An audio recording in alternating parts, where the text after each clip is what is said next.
క్రీస్తునందు ప్రియమైన సహోదరి సహోదరులకు యేసుక్రీస్తు నామములో శుభములు. దేవుని యొక్క నూతనమైన కృప మీకు కలుగునుగాక. ఈరోజు దేవుడు మనకిచ్చిన మాట మత్తయి సువార్త 3వ అధ్యాయము 4వ వచనము.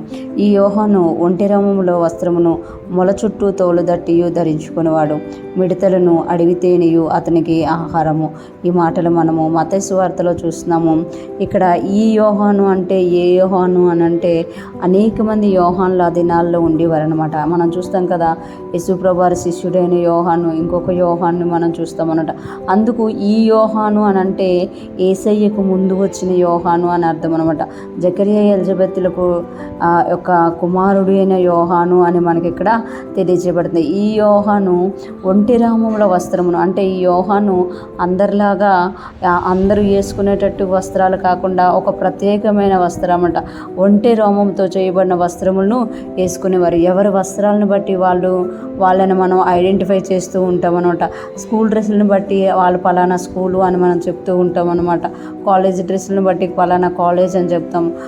కొన్ని కలర్స్ డ్రెస్సులు వేసినప్పుడు వాళ్ళు పలానా వాళ్ళు అని చెప్తాం. అలాగా ఈ యోహాను ఒంటి రోమముల వస్త్రమును అంటే ఈ యొక్క బాప్తిసం ఇచ్చే యోహానికి ఏటి ఐడెంటిటీ అంటే డ్రెస్సింగ్లోన ఒంటె రోమములు గల వస్త్రాన్ని కట్టుకునేవాడు అని మనకి ఇక్కడ చెప్తున్నమాట. మొల చుట్టూ తోలు దట్టి కట్టుకునేవారు అనమాట. అంటే ఆ ఒంటె రోమం వేసుకొని దాన్ని బిగించుకోవడానికి ఆయన ఒక తోలు దట్టి కట్టుకునేవారు అని మనకి ఇక్కడ తెలియచేయబడుతుంది అన్నమాట. అంతేకాకుండా ఆయన ఆహారం గురించి కూడా ఇక్కడ చెప్పబడుతుంది. మిడతలను అడవి తేనెయు అతనికి ఆహారం. అందరిలాగా ఆయన అంటే భోజనం చేయకుండా ఒక డిఫరెంట్గా అనమాట. మిడతల్ని అడవి తేనెని మాత్రమే అతను ఆహారంగా తీసుకుంటున్నట్టుగా మనం ఇక్కడ చూడగలం. చాలాసార్లు మనం చూస్తూ ఉంటాం కదా, కొందరు ప్రత్యేకమైన ఆహారం తినడం వల్ల ఆ వార్తల్లో ఎక్కుతూ ఉంటారు అనమాట.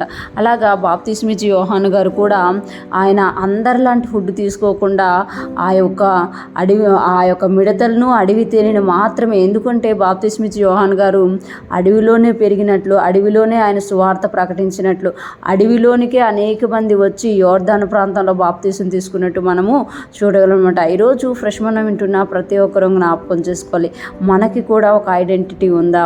బాప్తీసం ఇచ్చి యోహాను గారి ఐడెంటిటీ ఇక్కడ చెప్తున్నారు. అతడు ఈ యోహాను ఒంటె రోమముల వస్త్రమును ధరించిన వాడై, మొల చుట్టూ తోలు దట్టి కట్టుకున్న వాడై, ఆయన మిడతలను అడవి తేనెయు తింటున్నాడు అని ఒక ఐడెంటిటీ అనమాట. మనం కూడా క్రీస్తులో ఉన్న మనకి ఏ ఐడెంటిటీ ఉంది అనేది మనం గమనించుకోవాలి. మనం వచ్చిన పిలుపుని బట్టి మనకి ఐడెంటిటీ ఉందా, లేకపోతే మన యొక్క ప్రవర్తనను బట్టి మనం గుర్తింపబడుతున్నామా, లేకపోతే మన యొక్క వస్త్రాలను బట్టి మనం గుర్తింపబడుతున్నామా, ఏది మన గుర్తింపుగా ఉంది అనేది మనము గమనించుకోవాలి. ఈరోజు ఫ్రెష్ మనం వింటున్న ప్రతి ఒక్కరం కూడా మనము యేసుక్రీస్తు రక్తంలో కడగబడిన వారం కనుక యేసుక్రీస్తుని పోలిన వారమై మనము ముందుకు సాగిపోవాలని దేవుడు కోరుతున్నారు. పౌలు గారు అంటున్నారు కదా, నేను యేసును పోలి నడుచుకునిచున్న ప్రకారము అంటున్నారు. మనము కూడా అంత ధైర్యంగా చెప్పగలిగిన వారంగా, యేసయ్యను మనం చూపించగలిగిన వారంగా ఉంటే నిజంగా మనము ధన్యులము. అటువంటి గొప్ప కృప మనందరికీ కలుగునుగాక.